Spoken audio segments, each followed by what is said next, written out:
Welcome to another episode of the Birdie Golf Club podcast. I am today at 9 by 9 down in, where are we? We are in Chichester. We are not anywhere else, we are in Chichester.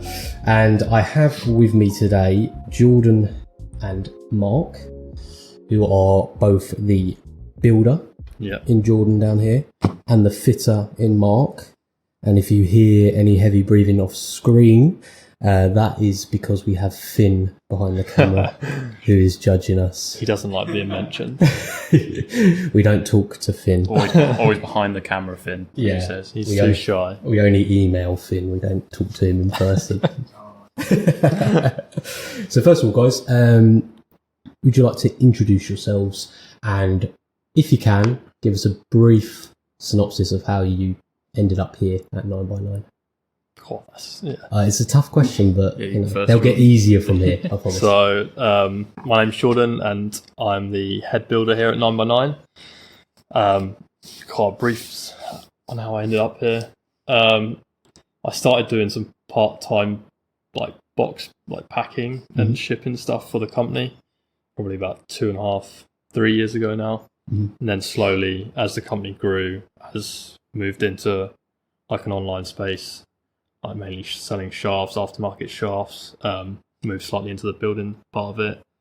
Really took keen eye to it, just because I like my golf equipment. I'm quite precise and like having small improvements. Yeah. So then with that, it's like, I want my golf clubs to be built properly. Yeah. And so I just sort of wandered into building golf clubs for people now. So. Okay, interesting. And you came from mechanical background, just from car mechanics and yeah. You sort of fell into it a little bit more. A little bit, yeah. I didn't really plan to have a career, I say, in the golf industry. It just sort of happened. Yeah. Which is nice because I played golf since a kid. Yeah. Right, so it's good. Perfect. Yeah. Perfect. So mine was probably a little bit more structured, because I did my PGA training, so I'm a PGA qualified professional. I did my training at a golf club, Bognor Golf Club, which is very local, because you need to do that training working under a training professional.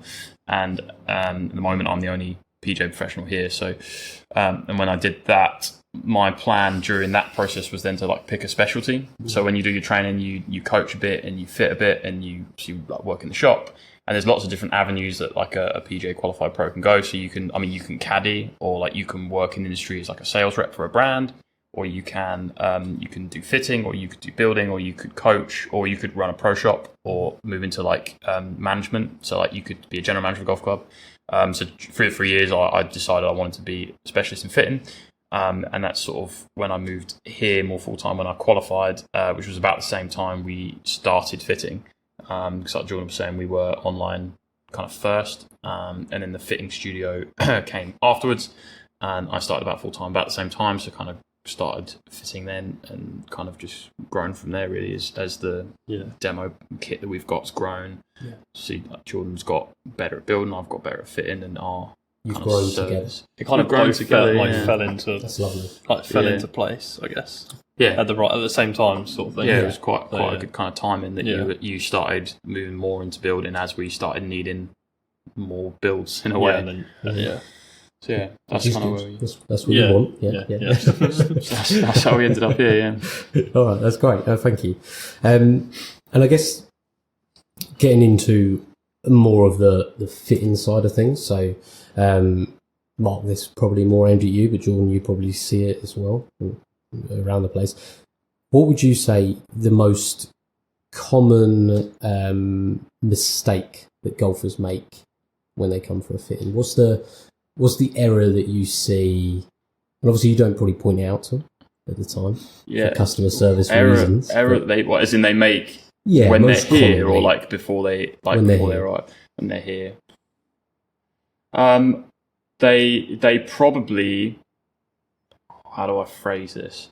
They panic that they're not going to hit it as well as they can.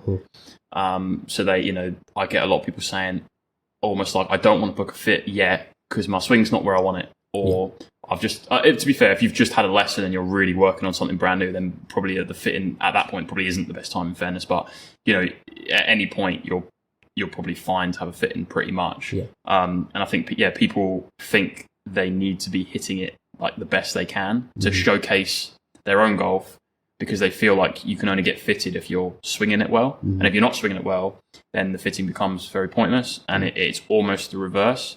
I mean, we just did a session with you, and we kind of tried some stuff out and kind of showed you the process a little bit. And what happens on your bad swing, for want of a better word, or I like, don't do bad swings. Well, I know we didn't see any with you, but in general, when someone makes a bad swing, or like their consistent miss, and everyone's got a miss, like you were saying with yours with driver, it's a little bit into the heel on strike. We need to see that miss. We need to see what happens. We need to see why it happens, and we need to see if there's something we can do to make that miss better, because you're always going to have misses. Golf's an game. Was it in a game of imperfect shots? Was that a phrase from somewhere?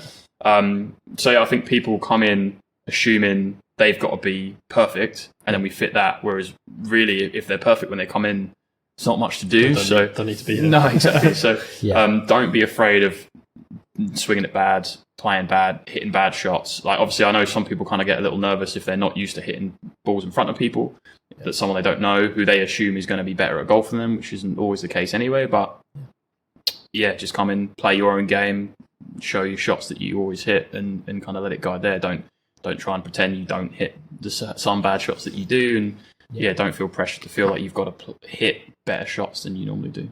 And one nice thing that Mark does when you're warming up is he doesn't watch you.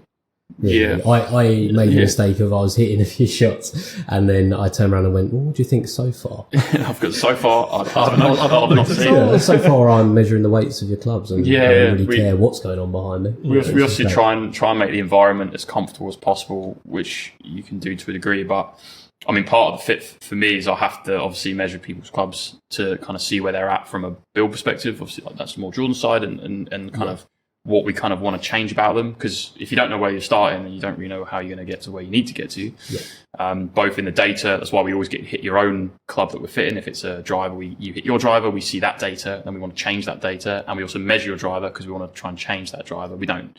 So, for example, some people that don't turn up without their clubs. Yeah, that's a harder fit for me. Like, you can still do that. Obviously, we could fit you for a driver without your own driver, but without having a starting point, both in the actual club and the data, it becomes harder. So it's a good opportunity for me to kind of make measurements I need to make, while also allowing the customer to kind of also get comfortable. Good for them to know about their bag as well, and why they've got there. It throws up surprises for a lot of people and helps them better. Even if they've come for a driver fit, I'll quite often measure more than just their driver. Yes.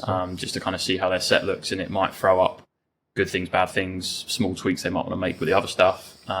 Or like just help better understand like what their bag looks like, because a lot of people obviously don't have the access to the tools that we have here to measure it. So, being honest, you were talking about earlier about the weighting of my irons, and I would have had no idea that there was either too much of a weight difference, or as we decided, probably not enough between each one was kind of where we sat in the end, but they were uniform. At least somewhat. Yeah, which is actually quite rare, to be honest. Uniformity. I mean, you see people that they want to try a different grip, so they put a mid-size on a wedge. Yeah. Because why not? Like, it makes sense. Like, there's no reason why you wouldn't do that.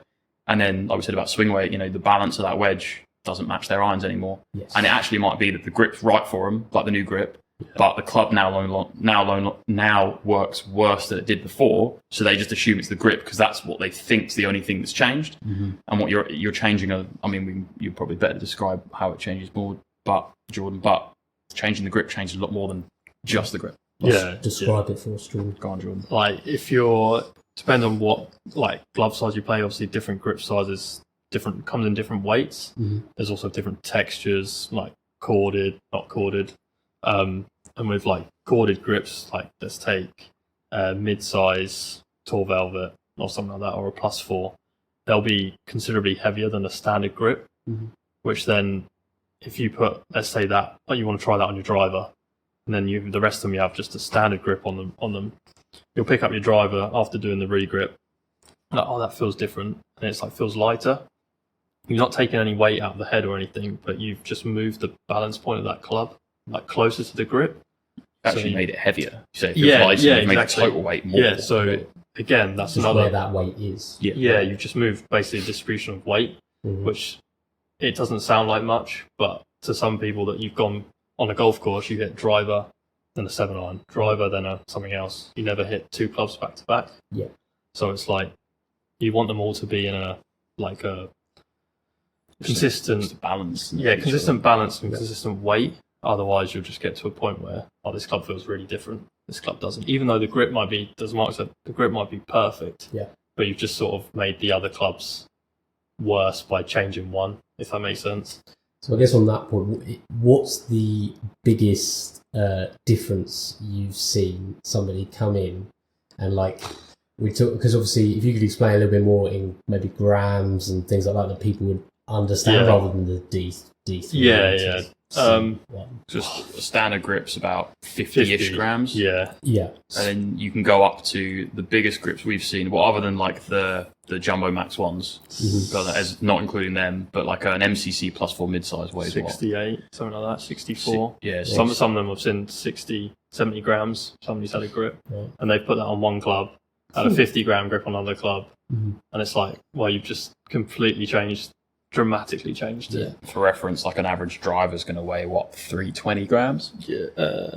Yeah. Maybe about that mark. Yeah, so if you're changing 20 grams of total weight at one end, that's like just under 10% of the total weight you're adjusting, and you're putting it all at one point without making any adjustment anywhere else. You're also swinging the club at, let's say, the average golf at like 80 miles an hour with a driver or something like that. You're swinging it quite quickly, and that little bit of weight has massive impact at that speed. Particularly if you then try and counter it by maybe changing the head weight a little bit. Like if you add a little bit of weight to the head, a head that's moving, let's say, at like 100 miles an hour at the end of a stick, like a little bit of weight obviously makes way more difference at that speed. Yeah. We noticed that today in the fitting. We went from the Callaway Elite to the Titleist.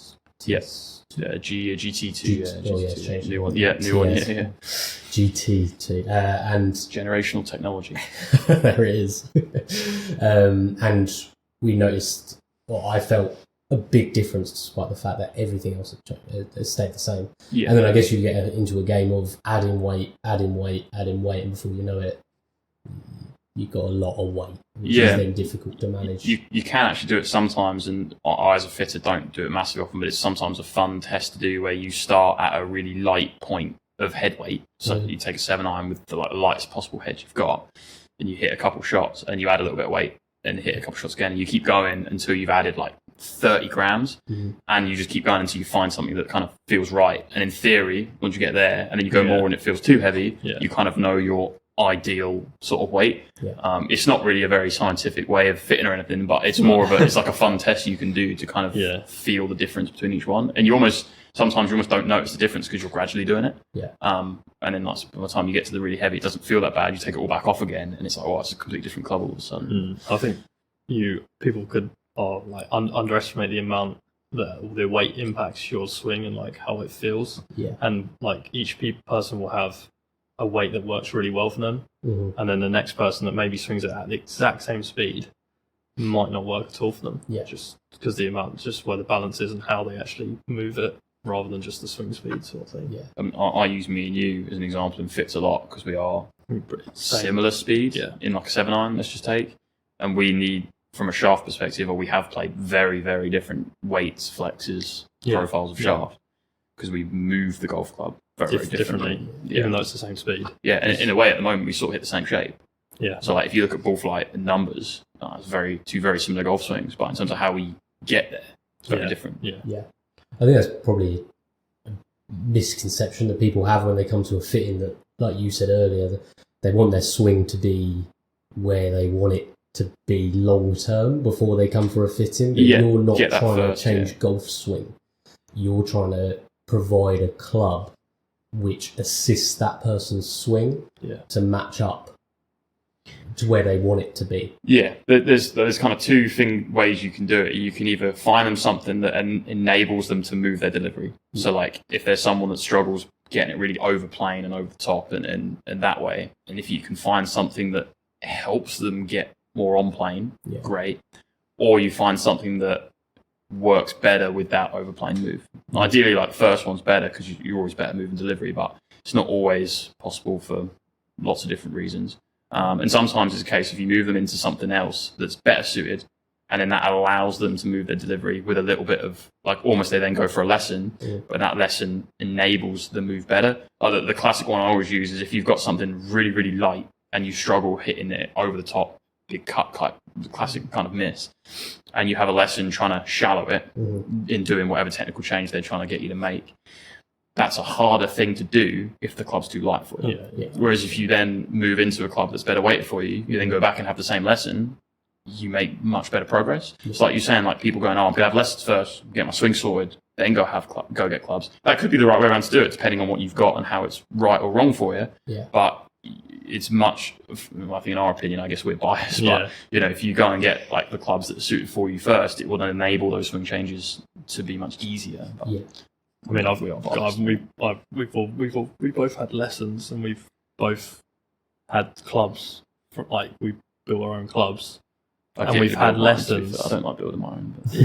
But. It defers to you. We both had lessons where our swings have changed.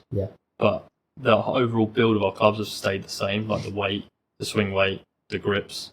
Like only really like lie angles and maybe lofts will change slightly, just from swing changes. So it's like obviously like a club is like a tool. Like you've got 14 different tools in your bag. You want to help each one of them help you in a different way and be suited to you like, individually.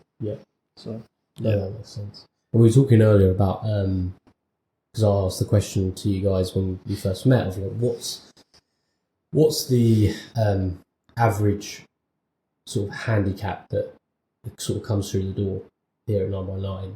And I was surprised that you said, well, if we're looking at sort of the most stereotypical one that comes through the door, it's like an 18 would be like a decent range. That's sort of like mid to high teens, probably. Mid to high teens. And I would have thought it was more on the lower end of the handicap range. And what would you say the differences in the influence rather of the fitting process has to do with handicap? Because obviously if you've got somebody that is struggling to get the ball up in the air, that fitting changes massively, I would have thought, in your mind anyway, compared with like an 18 handicapper who gets the ball up in the air, but there's some issues there that could be helped out. So is there like a certain skill level? Might be a difficult question to ask because it's a long question. It's a long question. I'm really trying to find. I'm trying to find the question in what I'm thinking here. Is there a point where someone needs to get to before they come for a fitting session? I think. I managed it. That's good. Yeah, that's a good question. It's a really interesting one because I've done fits with people that have been playing like a few months. And you would think are way too early on in their journey for it to benefit. And some of those people, you've maybe gone. You probably need to maybe, if they've not played much and they've only been played a few times, whatever you think, you probably need to maybe establish a pattern better. Because basically, when you start out and you're a real beginner, as long as you've got a pattern of how you swing it established. And that's what we're talking about, how people move it and stuff. Like a swing DNA is what people describe. I feel like I'm not explaining this very well, but I'll keep going. I like it, swing DNA. Yeah, you've got like a swing DNA, like a way of moving it. And as you improve, in theory, like Jordan was saying, like we've both had lessons, we've improved, hopefully. We feel like the way we've moved it and the clubs we have are still suited to us because our swing DNA, the way we move the club, the way we move it from the top of the downswing, the like tempo, the aggression of our backswing moves, tempo doesn't really change that much. You can add speed, like when you normally start out, you're normally slower than when you get more established. But most people kind of get to a rough where they're going to be at speed-wise pretty quick. And they establish a pattern pretty quickly. So if you come for a fit and you've only been playing a few months, you could argue it's too early, but it kind of depends what you've already got. If you've got your dad's clubs and he wants to take them back, then you kind of need something. And I always think you're still at that point worth investing in getting fit for them rather than buying something random that you're probably going to replace very soon anyway. But once you've kind of got a pattern of movement and how you swing a golf club established, you can get fit pretty well, in my opinion. It's almost a harder job for the fitter because you're trying to future-proof it as much as you can. And you're trying to think, where's he going to be in a year? What's going to change? Because at the end of the day, like if you fit someone for clubs a few months in, you want to make sure that they're not then having to replace that anytime soon. That would be disappointing for them, wouldn't it? Yeah, exactly. But like, you could argue if you come for an iron fit, you don't even have to be on a golf course yet. In theory, you could go down the range 20 times, get kind of an established pattern, and you might think, well, I've not even got a consistent miss yet. Sometimes I top it, sometimes I miss it right, sometimes I miss it left. That's fine. That's when I say a consistency of swing move. It's not about like a consistent miss or like strike or anything. It's just a pattern of how you like swing a golf club, tempo and speed, which I say established is fairly quick, but. You don't have to get fit that early. You can definitely leave it a lot later than that. And I would say you probably see more benefit if you do leave it a little bit later, potentially, depending on what you've got. Because if you've got something that's really wrong for you, let's say you're like 6'7", and you've got short clubs, like men's standard length, and they're really short, you're going to probably do your swing more harm playing with something that far wrong for you. If you're playing with ladies flex when you're a decent speed man, that sort of thing, like really wrong. You are going to do yourself a lot of harm playing with that for an extended period of time. But if you've got something that's not far away, you could argue you're probably better to leave yourself a little bit longer.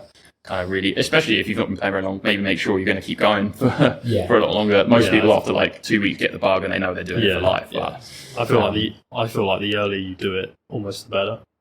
In a way, because if you leave it, as Mark was saying, if you leave it a long time with the wrong clubs, you'll end up doing a detriment to your swing and to your improvement. I would say it prolongs the process. I've definitely fit people that have been playing for a long time with clubs that aren't drastically wrong, but are wrong.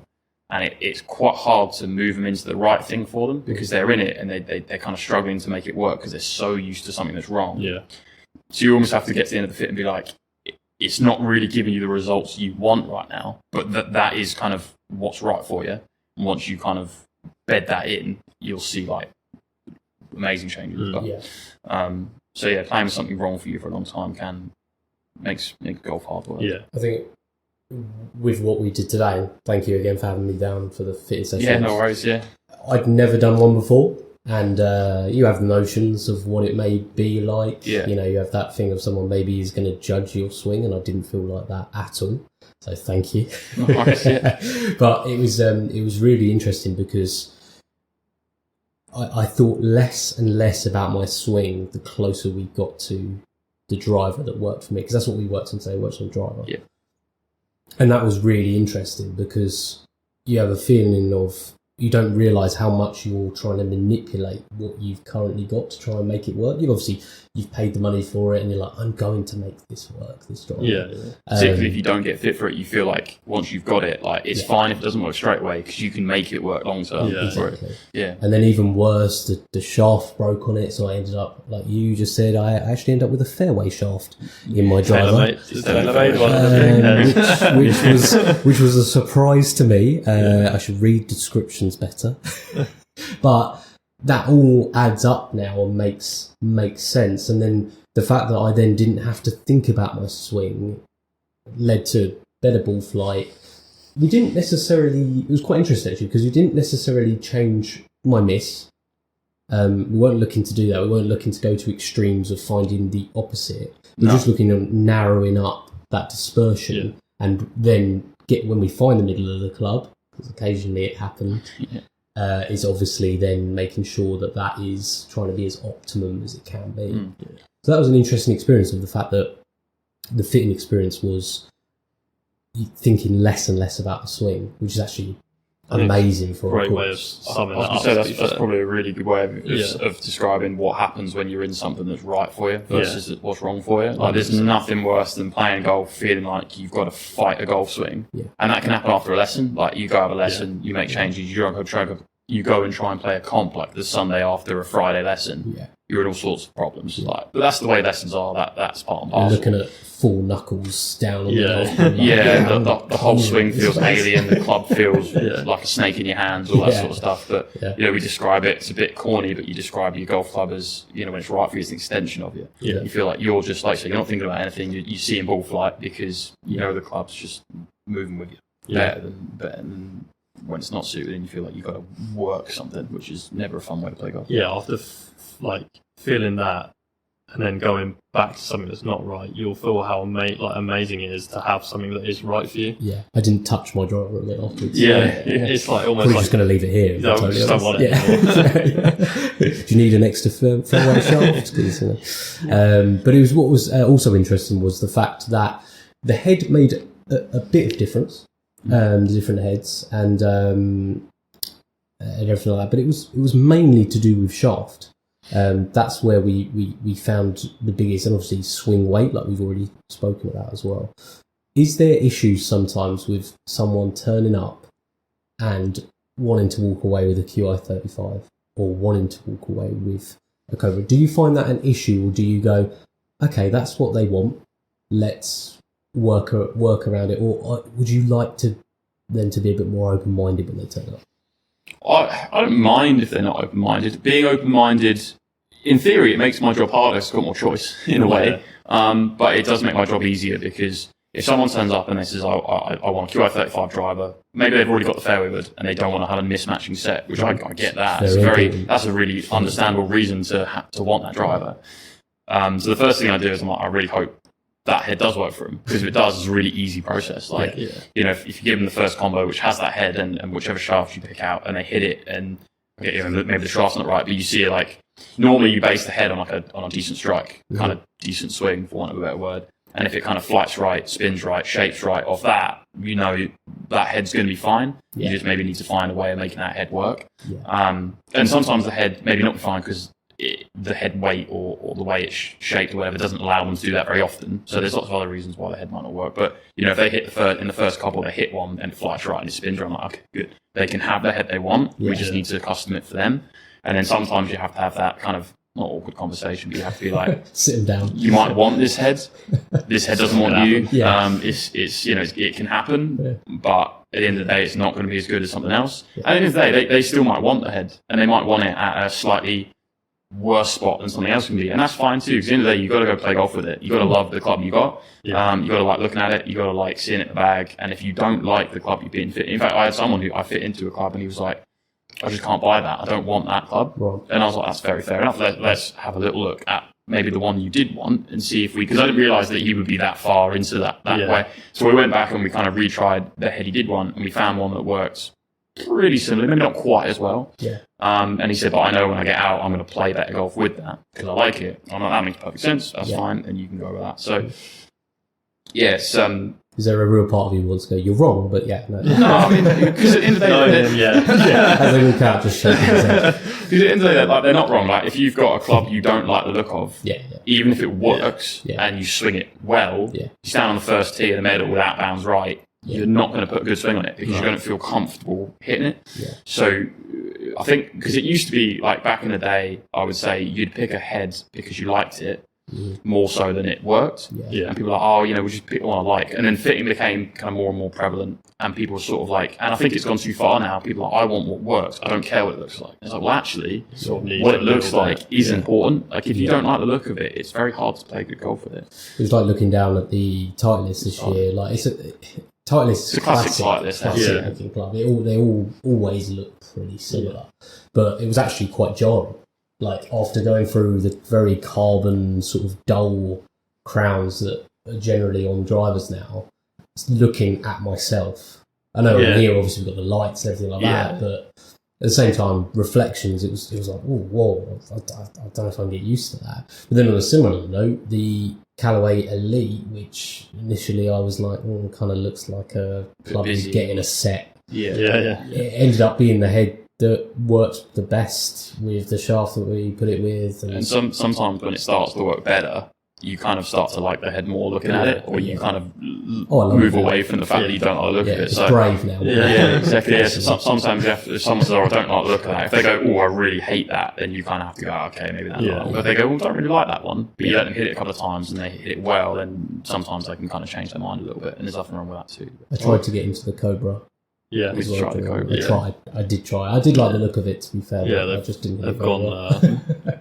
They're pretty similar to last year's like shape and stuff, but slightly less triangular in the LS for me. Yeah. Which is better. That was always a Marmite one. Give someone the LS. If I thought it was going to be a good head, give it to them early. Because if they like it, great. If they don't, put it back in the drawer. Because it's quite Marmite looks-wise. Because the F9 had quite a point to it as well. They're sort of stuck with that shape. Because obviously F9 was huge. The LTDX, I remember being quite more rounded. Yes. That was sort of the copycat one that they sort of did afterwards. Is that right? Or was that the F9 that they... Because, there's that F9... Oh, no, there's the speedback, isn't it? Where the speed zone. Is it between? Yeah, that's before I fitted with Cobra. First one was LTD. The first Cobra head I had in a fit kit I was working with was the LTD, which we had for a little bit, and then we moved into Aerojet pretty quick after that. Yeah. And then was it Dark Speed after Aerojet? Dark Speed after Aerojet, and then Dark Speed Adapt. I'd hate to be a club head designer though, because like you say, you prefer the matte. Gloss didn't like. You can't win. 50% of people I see that hate matte. I can't play a matte driver. So you release a driver you quite like the look of, and half the people love it. You literally can't win unless you literally made the same driver available in two different finishes. I wonder if they all come together and go, this year we're going to make a matte, you're going to make a gloss. In the Callaway, the Elite Standards matte, the Triple Diamonds gloss. Right. Which is like the low spin head and the more tour head, because apparently the tour players prefer a gloss look. So they've done that head in gloss, but then amateurs prefer matte. I don't know why amateurs like a different finish to pros, but it's a bit like pushing amateurs away from what they watch on TV and aspire to. So I don't know. I'm not really a fan of that. So. It's a difficult one, that, isn't it, with clubs? Because, like you said, unless somebody comes for a fitting, this experience is obviously much closer to what a tour player gets, but they get obviously that every single week and adapted. So having this for amateurs available is actually really important, isn't it? Because golf's hard enough. Like, you want to remove as many variables as possible. Because I try and think of that even with the ball. We spoke about it. That sort of showed me up that, I do sort of flip between different balls that are available, but I know in my head, just look, even if there's one that's not exactly right for me, just stick with one so that I know what it's going to do. Yeah, it's the big piece of advice I give people that, like, which ball should I play? And I was like, well, before you pick a ball, just pick one and play with it. That's more important. Finding the right ball does help, and there's obviously differences between them. And but if you can find a ball that you chip well with and you like the feel of playing around the greens, you can normally make the rest of your bag fit that. It's the only thing that you hit every time. Same with grip. Grip's the only, obviously other than putting, which is why I was talking about grip earlier, but why the grip size and grip itself can be so much more important than people give it credit for, because it's the only part that connects you to the golf club. Which is why we were quite keen in our kit to have the system where we can, because our system on the kit, we can take a grip off and put a new grip on during the fit, and you can hit it straight away rather than have to wait for it to dry. Because there's nothing worse. Jordan you'd hate it if I go, we're going to go this club, but we're going to go a mid-size grip because you need a mid-size over a standard. But obviously the demo's just got standard on, so they haven't tested that. And then Jordan comes down and he goes, how can I build this? I can't build this to what you spec out because the grip's 15 grams heavier. It's too heavy. Yeah, it's too heavy. Yeah, grip weight's too light. Yeah, and then obviously then you've got to try and build it what you think they might need based on different grip, which sometimes can be fun because sometimes you might be going a little bit longer as well, and they sort of cancel each other out. And there's lots of reasons why it's not that bad. Like, some grips aren't that much heavier, but in general, if we can, we will try and make sure we put a bigger grip on it if that's what they're playing. The right weight. The right weight is the most important thing. Yeah, just so they can then re-hit.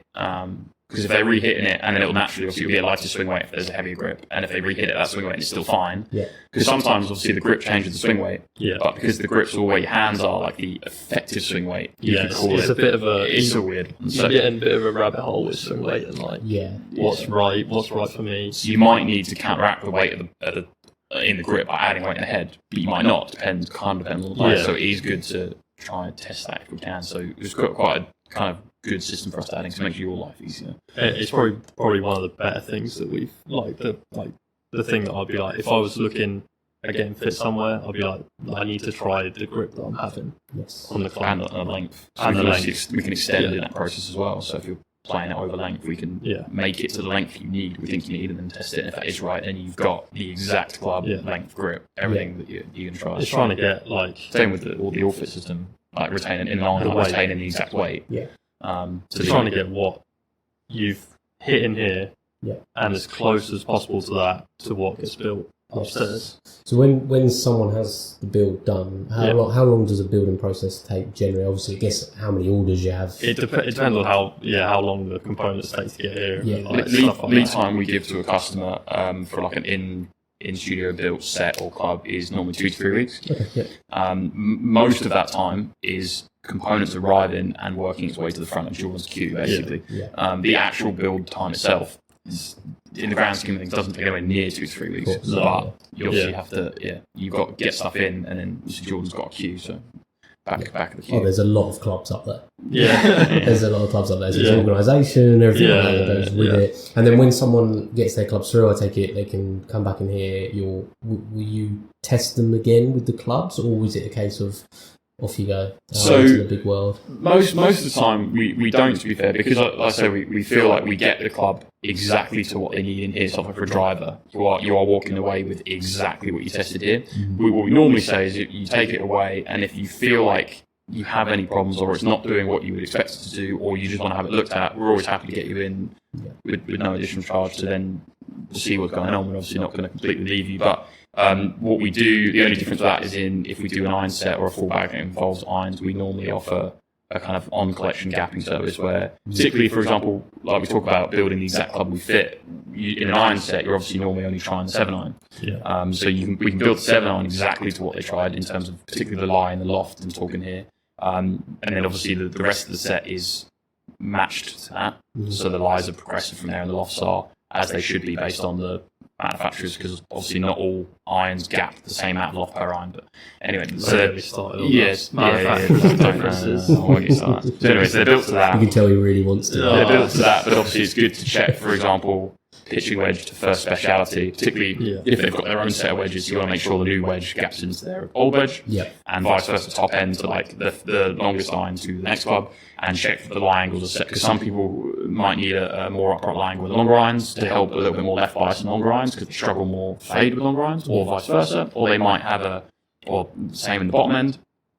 And it is also a good example that, particularly in an iron set, they can then go with a general idea of how far the club's going to go. Yes. Which I think that's something that golfers probably don't know enough. And also, like, it's hard information to find, to be honest. Like, even if you go to a driving range, when are you going to get it on a still, calm, perfectly normal weather day? And you're also, you're hitting range balls most of the time, so and everyone knows range balls are not going to be exactly as accurate as a normal ball that you play golf with. So it's actually quite hard. I also think that people trust going into a shop, buying it off the shelf, and it being, this 7-iron is going to gap 15, 12 yards from my 8-iron perfectly, which sometimes might not be the case just because of their tolerances and stuff like that. Exactly. It's one of the biggest pieces of advice I give my friends who have just started playing the game, because there's more and more of that at the moment, which is great for golf. But, we'll get out on the course and I say to them, at the moment, just focus on getting the ball up in the air. And I'm like, but that also means don't hit up on it with your arms. Try to scoop up in the air. Actually, the angle actually does all the work for you. You don't actually have to do that. You actually want to hit down on it. I'm like, oh no, I wish I hadn't said anything. But they'll get to 120 yards away from the pin, and then they're like, oh, what are you hitting? And I'm like, what I'm hitting doesn't relate to what you're hitting, because at the moment everything you're hitting is maybe carrying about 30 yards. So in this instance, you probably want to hit a 7-iron. Like you're not something with that loft. Just get it up. Exactly, get it up in the air. But the first thing I always say to them is try and work out the distances each club go, because your game just improves so much. The bit of advice I gave someone the other day on that was the best way I think you can do it is the next time you play, walking up a par 4 that's fairly flat, stop, hit 3 7-irons just down the fairway, or into a green if you're about 7-iron away. Like hit 3 and make sure at least one of them's a decent strike that you would consider your average, and then just pace it, and then you've got an idea of how far your 7-iron went. Particularly at the moment, because it's soft, you know where it's going to land. Because that's another thing. Carry distance. Do it on carry distance and not total distance. That's a big issue. And people are like, mine rolled out. In the summer, I hit it 170 yards with my 7-iron. One time maybe. My mum's the worst at that. She'll hit the same club and it'll go the same distance. And then another club will go the same distance in her head. they have not carried the same, so you can use them for different things. Yeah. If we start getting a little bit boggy out here, you're going to be in a whole different game. Yeah, it's completely different. Yeah, Yeah, because I always like on a golf course, down a fairway is like the most accurate. Because if you do it at the range, I say you've got wrong balls. That's the problem. And you're also off a mat, which can, depending on the ball, influence it a little bit. Depending on your delivery, can influence it a little bit. In theory, you should see the same yardage mat to turf because of the way it changes launch and spin, but it can depend on your delivery. And some people prefer to hit off turf and mats for whatever reason as well. So if you're getting your yardage for a golf course, on the golf course is the best place to find it out. 100%. I've got a grass range near me, which is nice to have because it's just a rarity now. And the trouble is, people get complacent sometimes on mats as well because they can hit like a drop kicky one and they're actually like impacting the turf, and then you literally can see the ball in slow motion. Jumps up, so absolutely like new kit on the no spin, just exactly, just loving it. So it's difficult, isn't it? Because you want to replicate the course, but it's so hard to do on the range because people just end up just bashing balls on the range normally. And then you're in a totally different place to hitting 179 every 6-7 holes. Yeah, you could go around without hitting a 7-iron. I just don't know, but everyone I just hit driver wedge. That's just everything. That's the way it driver works. wedge putt. Driver wedge putt. And still struggle to break 90 sometimes. So I guess like if we get into the funny side of it, because it can be very serious. I'm sure if somebody comes here and just wants to get dialed. But what would be the most? I've seen obviously you can't name names. What's the most ridiculous request that you've had? And that can vary. Obviously, as in like I want to jump up 100 yards in distance in this club. Obviously, you see day in, day out people coming in, and in the building side as well. What's the most ridiculous club? You probably Finn trying to hit it left, isn't it? Oh god! You caught him out there. Oh no! The slicer of the golf ball, are we? Just aim left, you'll be fine. He gets half price of his membership at his golf course because he only sees half. I've got a mate who does that, and he will literally get to the tee box, and there'll be like a tree. Like if we're looking at the screen now, he'd be aiming at that collection of trees on the left there, and it will just work its way back in. You've got to play for it. So now I've had a minute to think about that. The request I've had more times than I would expect, like a scary amount, is the new clubs have to look similar enough to the old clubs that my partner won't notice. That's a really, really common one. Same colour shafts. Yeah, like the same colour shaft or like a similar aesthetic head. Like if they're a chrome head, they can't then be a matte head. And that generally happens so often. It's not funny. Does it come with the same head cover? Yeah, I just put my old head cover on it and stuff like that. Wow. Yeah, and that's not just like one person, but a lot like that. A lot of people do that. They're coming in at lunchtime, just like. And I mean, whose wife's paying that much attention? Like my partner wouldn't know what was in my bag. No, mine one wouldn't day to the either. next. No. Yours changes every week, so yours can't keep up. My golf clubs change every week. Mine would notice the bank balance change. I mean that more than you think there's that more than the actual clubs themselves. But where did you get that money from for golf clubs? I'm just going to hide the golf squirreling clubs. that away. It's like, don't look at the bag too much. Doesn't matter. In the boot, leave it in the boot. What about most ridiculous build you've actually had to build? Honestly, don't. A lot of the. I don't know. It's a tough one, that. Cause when I spec ribbed grips that aren't ribbed. Yeah, ribbed grips.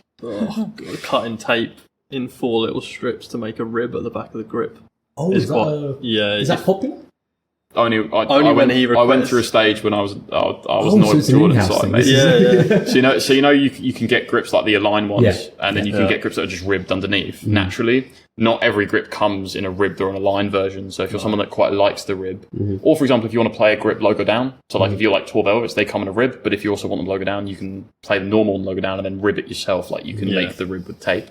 And I remember having a conversation with Jordan about it, and he was like, it's a nightmare to do, like an absolute nightmare. And I was like, this afternoon's fit, he's going to have ribbed grips. So I pushed ribbed grips for like a day. Yeah, you're like, I think you should have ribbed grips on that. Oh, do you? Yeah. To be fair, my personal requests. Are He probably the personally worst. has it. Yeah, because you've got yours ribbed. That was the point of the, I do, the story, the joke. Yeah. So it's probably my personal requests that are the most ridiculous. You're setting yourself up Yeah, essentially pretty much. for just way more work than Yeah. what's necessary. The funny thing to talk about building it exactly as it was fitted, and that's like the benefit of what we do here. Yeah. I fitted Jordan for some irons, middle of last year?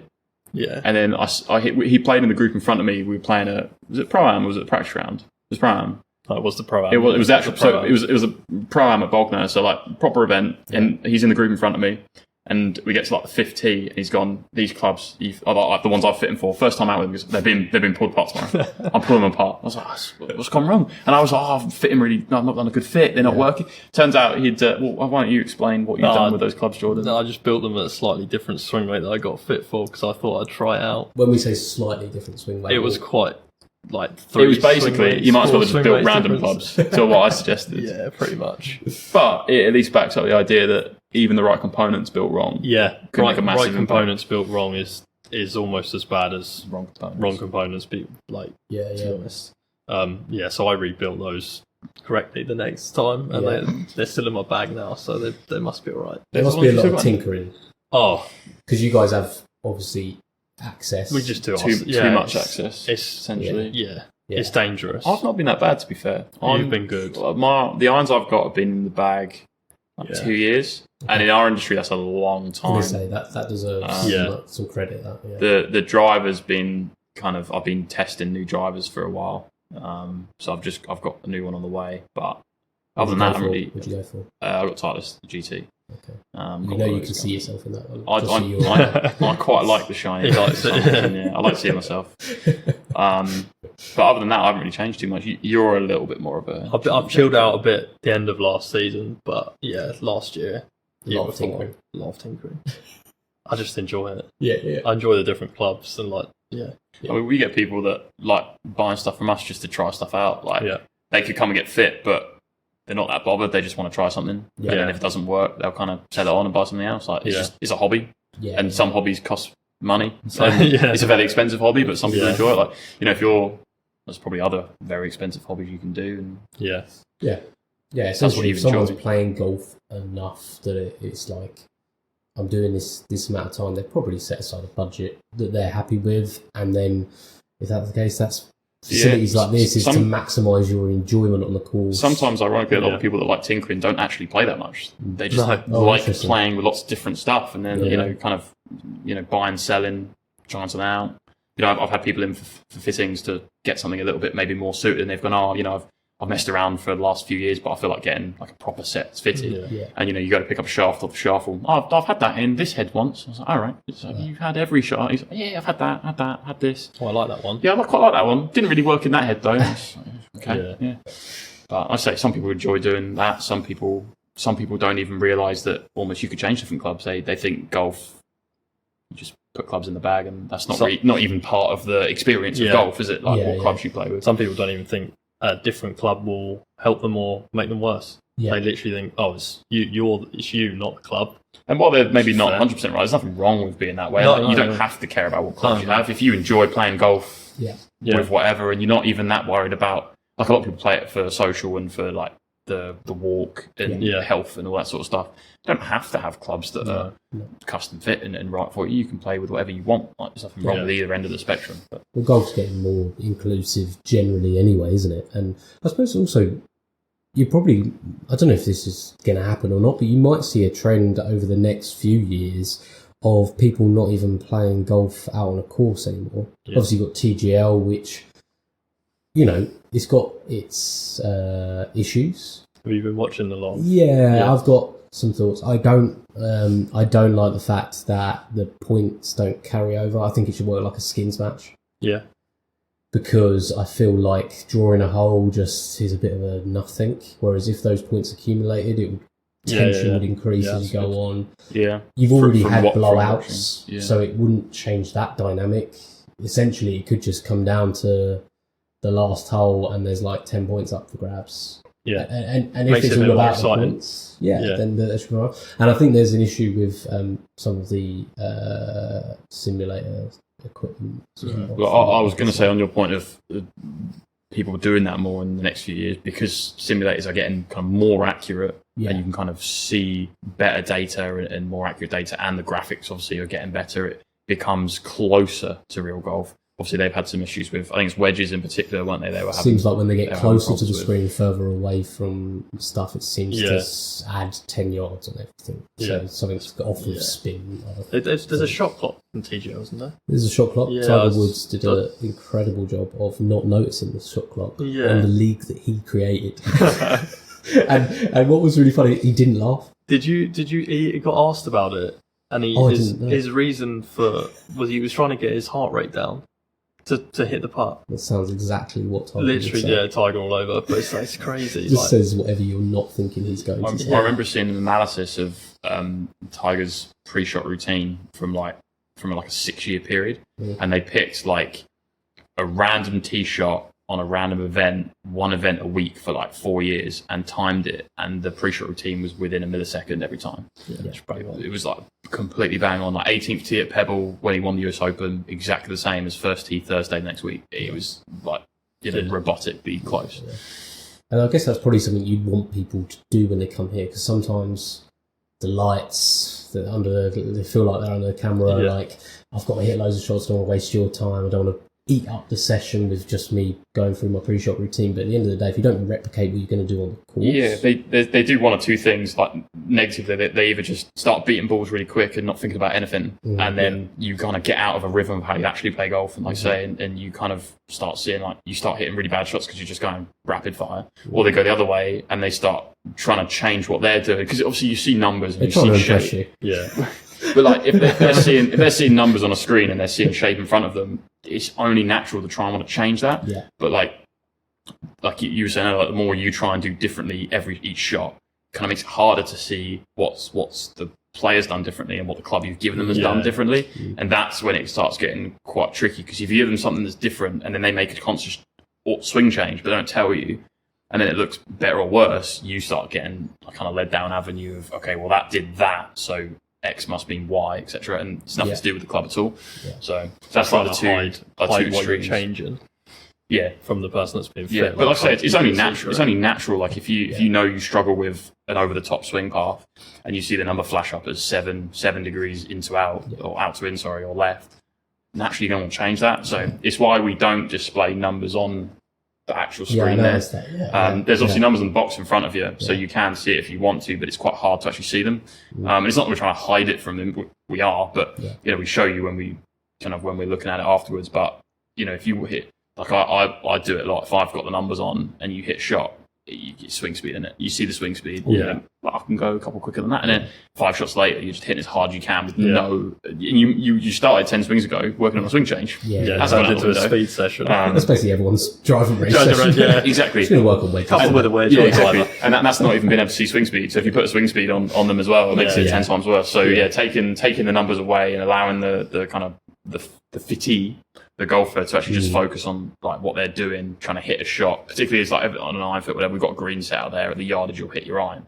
So you're just trying to hit a shot at that green, just like you would on a golf course, and just take everything else out of it and just kind of and sometimes as a fitter you obviously have to taper what you talk about and how you talk to them based on what kind of person they are and how they learn. The same as when you're a coach, you've got to work out how someone learns, like whether they're a visual or a listener or all that sort of stuff. You need to know what sort of information should I be giving them and how often. Like some people don't want to know anything about any of the clubs they're getting. They just want to hit them back to back, sort of see what the numbers are saying. Some people have to know what head is, what shaft is, and why I've made that change. Both are fine. You just have to understand who's who. And so you've seen my swing today. Let's move away from maybe we've already found what club worked best for my swing. If you could give me one swing tip, slightly off subject, but you're here and I'm going to ask you. Swing tip. What would be one? Just one. Don't sort of say too many, because then don't get into his head. Let's not. To be fair, it's hard because I spend most of the time looking down the line, because I'm looking at your tempo and how you move each club and how that changes. So normally, if I was given a lesson, I would look at both angles, because I think the problem, if you only look at one, you could miss something that makes what you might change from that angle from the other. Like it completely changes. So I mean, if you're looking at like the pure numbers on driver, your main problems would be slight heel strike, slight open face. Yeah. So you want to do something that changes one or both of those things. Both of those things would be changed with a slightly more shut face, which is obviously what we were trying to do with the fit in a way, like making that easier to make. Easier to know where the head was. The result of the fitting ended up basically being I could feel where the head was through the swing way better. Being able to control the face a lot better. Yeah, exactly. But obviously there was still that element of heel strike, open face. So I mean, the first thing you could look at, like I said, I didn't look front on, so I didn't see your address position in terms of where your ball position was or your grip. But if I was going to give you a lesson, I would probably go around there to have a look at that, because if the grip was a little weak or looked a little like we could change it, you could change a little bit of that to help you kind of square it a little bit better, or based on where the ball was in your stance, forward or up, like setup. Like that'd be like setup's the easiest thing to change. It's always the first thing to look at. I think the one thing that gets overlooked. It's so easy to do. Like there's no way you can't set up exactly like Rory McIlroy does. Yeah. Unless you're way taller than him, then obviously you have to change the angles a little bit. I'm the same height, so there's no reason why you physically can't set up exactly like McIlroy. Oh wow! Yeah, like in the same way that if you're someone that can't hit that's the end of the podcast. Yeah, we're done. I am Rory McIlroy. If you can't hit it as far as a tall player, you can definitely putt as well as them physically. So if you're an older guy or a lady and you don't have the physical capacity to reach tall players' ability, you can putt just as well as them, but obviously you don't for lots of other reasons. But the point is, like, work on the areas you can and set up as from a coaching element. It's such an easy win, because if you make the change, you don't have to think about it when you're hitting the ball, so you can get it right every time. Okay. So I would say I would look around there to check, but I would probably change a little bit of setup just to try and help you kind of swear a little bit more. And from behind, not a huge amount of issues. Not massively, really. No, like you get the club, you get a couple of decent playing. You get it like slightly under, and like say you have the handle slightly kind of in front. Let's leave that out. in front low, and like you're pulling it fractionally left. It's got to kind of right. where the face comes from. Like I say, if I was giving you one lesson, you're obviously going to want to pick something that is easy to change. Whereas like the whole pattern of how you move a golf club, once you start going down that avenue, you're talking about like a year of swing changes potentially. So yeah, and I've said in the podcast before, and I reiterate now, I'm of the opinion that unless you've got, I like to put a number on it just so I can equate in my head, 10 times the amount of time of a lesson to implement the change, the lesson probably won't sink in enough. That's probably a good way of putting it. That's how I've explained it. So the only caveat to that is unless you say to the coach, I don't have time to work on anything, and then in theory they can then adjust what they do. Like I've just said, they would try and pick something that is easier to implement. Problem is, if there's no quick wins, which if you've had a couple of lessons to get quick wins, they're going to run out eventually. Then it becomes okay. Well, the only way you're actually going to improve is fundamental change, which, like you say, it takes time. So there's a lot of things I'd say to my friends that like they're trying to make a swing change. They get annoyed that in the second shot they've not done it. Yeah, like this takes time. It's going to take a long time. That's exactly the experience I've had, David. Like, I had a lesson the other day, and I'm not doing any of the things. Did you go down the range at any point and work on that over and over and over again? No. It's like the lesson wasn't worthwhile then, because you're going to forget about that by the time the next game. I think for me that's a little bit on the coaches. Like in the same way it's on us or us as fitters and builders. We need to make sure people understand what they're going to get out of it and what you can and can't get out of fitting. Coach, you need to make sure the customer, when he comes into you, they're going to understand what they can and can't get out of that lesson and what they need to do to get out of it. Or, like I say, change the lesson so they don't have to do that. Because there's nothing worse than a guy going away, like you said, guy going away, doesn't work on it, doesn't improve, and blames the coach. Because he might be wrong, but at the same time, like, he still blamed the coach. So in his mind and everyone he speaks to, coaches don't work, which, you know, and then we go on and YouTube, then let's go on YouTube, because coaches don't work. There's no point going for lessons. And then everyone he plays with who hasn't been for a lesson go, well, I don't want to go for lessons because, you know, Steve went and he said it was rubbish and he didn't improve. So why would I improve? And then I personally think it's a little bit on them, but it's also a little bit on the coach to better educate people and like what they're going to get out of it. Yeah, you know what I mean. I'd probably fall into that category more because I've never had a lesson, just because I always had that equation in my mind of this is how much time I'm going to have to put into it. Yeah. And I'd say I'm more like a visual, but I like the technical aspects as well. I sit and think about my golf swing. And like where I want to be in positions, feel versus real, and all that stuff. But I've never had a golf lesson. I am actually due to have one at the end of the month, so that'll be an interesting experience. I will tell him that Mark said that there's nothing wrong with my swing. I could be Rory McIlroy with a few tweaks. To be fair, if you say you've also never had a lesson, that would scare me more about changing anything fundamental with how you move it, because that's embedded for how the entire time you've played golf. So if you start changing that, you're really going into the realms of like messing someone up for a long time. Exactly. Go back to the time you have to put in. Exactly. Exactly. That's why generally lessons. Unless you're just starting the game at an older age, it's probably better to start lessons a little bit earlier. Not so much that it takes the joy out of the game. Because I've got this balance. I've got my son is 4, and he has had a golf club in his hand since he was 18 months old. And we'll go to the range, and like he'll just like pick it up, look at me, and then just swing. And like, he's hit one about 40 yards before with like an iron, and he loves it. And like he's just trying. And I've got friends that might be like, oh, you should get him a lesson. Yeah. I was like, he's 4. Yeah. Like, I just want to take him out, him have fun, hit 20 balls. If he's done, we go home. If he throws a ball in a hole, it's a win. We used to run. Last time when I was at Bolton, I did a bit of everything. I used to do junior groups, and the youngest age we actually had was 4, which we were originally not keen on taking, but his brother was in the group, and his dad was like, "Can you not just have him?" And to be honest, at that level, at that age, up to about 8, 9, it's not really a lesson.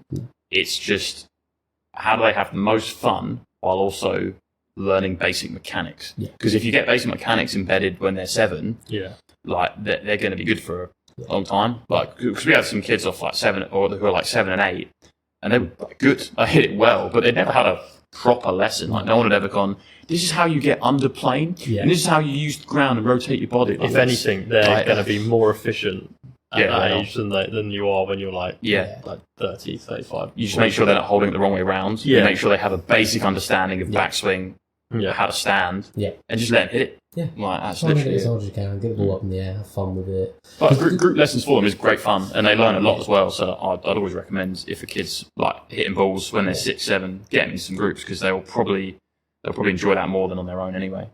That's probably what put me off golf lessons the most. When I was 13, it was summer holidays, and it was Tilgate Golf Centre. It's up near Crawley. That's it. And I went to a group lesson. So when I say I've never had a lesson, it's technically not true. I did turn up to one once. It was a group session, and it was kids, lessons. Turned up, 13, hit a few balls before, thought, I'll work in a bit of a groove, get it going.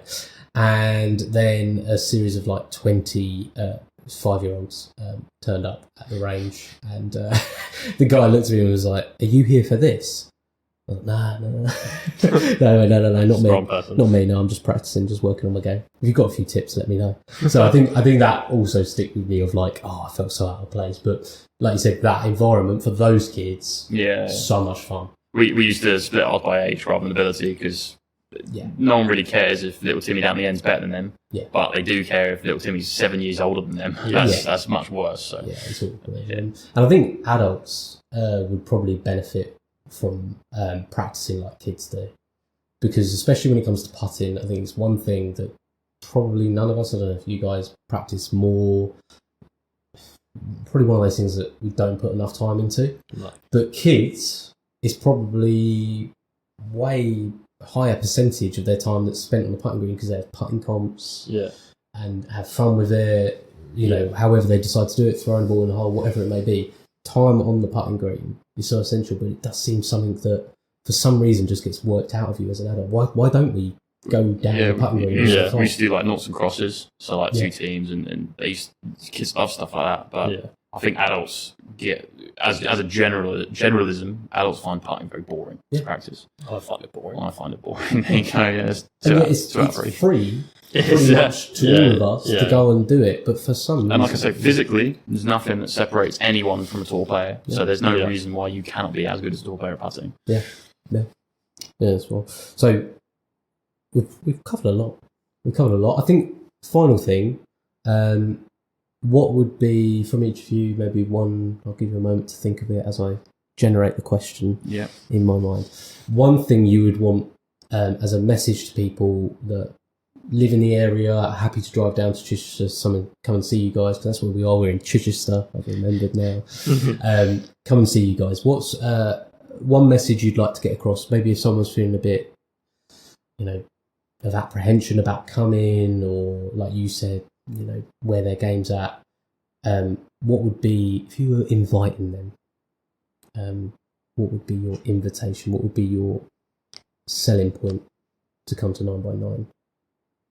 I would say a lot of people feel like, I don't think I need new irons, or I'm not sure. Lots of people are in the not sure camp. There's a few that are like, I definitely don't need new clubs. And there's quite a lot that I definitely do.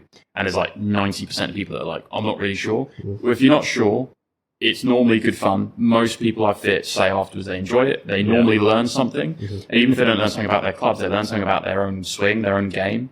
So you're always going to take something away from it. Even if at the end of the fit I go,